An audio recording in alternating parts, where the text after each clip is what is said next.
शादी विवाह अटेंड करने लग गए। इसका अर्थ है कि आप हट गए अपनी पढ़ाई से, अपने उद्देश्य से।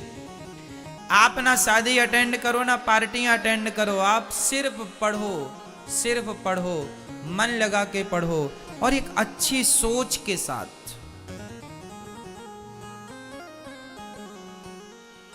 एक अच्छी सोच के साथ आगे बढ़ो। आपने देखा होगा संसार में वही लोग सफल हुए हैं जिन्होंने अपने दिमाग का प्रयोग किया है, खोपड़ी का प्रयोग किया है।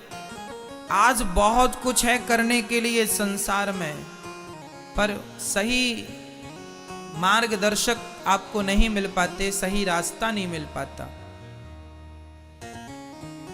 मैं आपसे कहूंगा लघु उद्योग डालिए, छोटे छोटे काम कीजिए और सफल हो जाइए। ये याद रखिएगा कि मनुष्य का शरीर पाए हैं, सफल जरूर हो जाइएगा।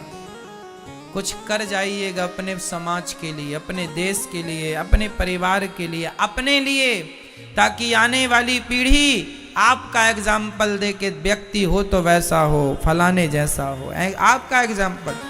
जैसे आज उदाहरण विवेकानंद जी का दिया जाता, महाराणा प्रताप का दिया जाता है, वीर शिवाजी का दिया जाता है, इत्यादि महापुरुषों का। आप भी इन लिस्ट में सम्मिलित हो सकते, कुछ कर सकते हैं तो कर लीजिए।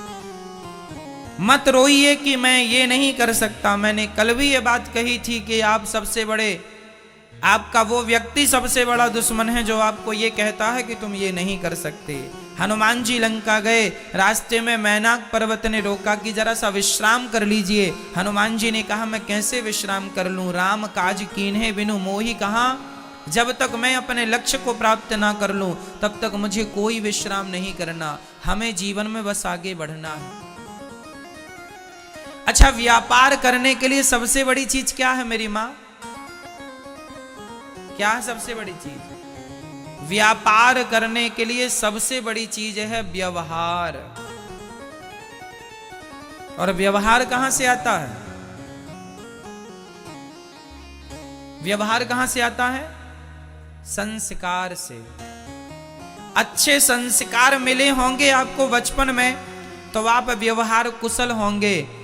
अरे बाजार में 50 किराने की दुकान होती है, पर हम सारी दुकानों में नहीं खरीदते, वहीं खरीदते हैं जहां हमारा किसी से व्यवहार अच्छा हो। सामने वाला प्यार से बोलता है, हम बार बार उसी की दुकान में जाते हैं। इसका मतलब ये हुआ कि व्यापार करने के लिए आपका व्यवहार अच्छा होना चाहिए। यदि आप व्यवहार कुशल नहीं है तो भरे मार्केट में ही आपकी दुकान क्यों ना हो, आप रोएंगे कि महाराज जी दुकान नहीं चल रही है। इसलिए नहीं चल रही है क्योंकि आप व्यवहार कुशल नहीं हैं। आप ग्राहकों से अच्छी बातें नहीं करते,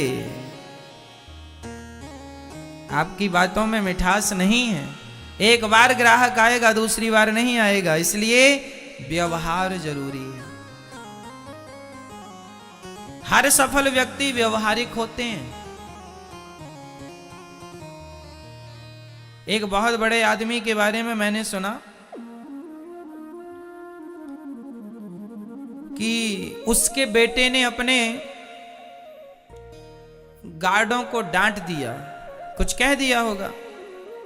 तो अंदर से पिता निकल के आया और बेटे से बोला, क्यों बेटा तुमने इनको क्यों बोला? अरे पिताजी जानते नहीं हमें कौन है, ये 2 कौड़ी के लोग देखो ऐसा वैसा कर रहे हैं। पिताजी ने कहा, बेटा माफी मांगो, हम पैसे वाले हैं, इसका अर्थ ये नहीं कि हम किसी का भी अपमान करेंगे। हम धनवान हैं, इसका अर्थ ये नहीं कि हम किसी रास्ते चलते व्यक्ति का अपमान कर देंगे। आप धनी हैं, ईश्वर का धन्यवाद कीजिए। इसका अर्थ ये बिल्कुल नहीं है कि आप किसी अनादर, किसी का अपमान करें।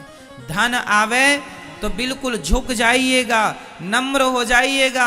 आपको 2 गाली देके कोई निकल जाए, निकलने दीजिएगा, क्योंकि आपकी मिठास, आपकी सरलता ही, आपकी नम्रता ही आपका सबसे बड़ा परिचय है। धन हमारा परिचय नहीं है।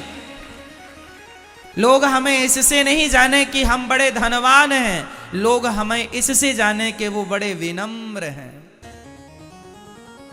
वो बड़े विनम्र, इतना धन होने पर भी उनके अंदर नम्रता है। आज तो जरा सा पैसा आ जाए लोग फूल जाते हैं, आप ना करिएगा ऐसा।